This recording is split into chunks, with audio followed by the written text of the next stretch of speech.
Pôvodné slávnosti Podbiery sú príležitosťou ako prehľadný záujem návštevníkov našu obec a zároveň sú aj možnosťou ako oživiť dedičstvo našich predkov, ukryté hudbe, piesni či tancu.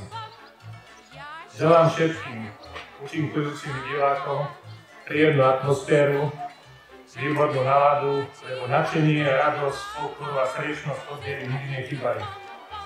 Každému z návštevníkom prajem hlboké umelecké zážitky a tie najkrajšie spodmienky na našu obec a 30. ročník podbieranských folklórnych slávností. Vítajte v Podbieri na Bobovej rade na 30. ročníku podbieranských folklórnych slávností a cítite sa tu ako doma. Ďakujem za pozornosť.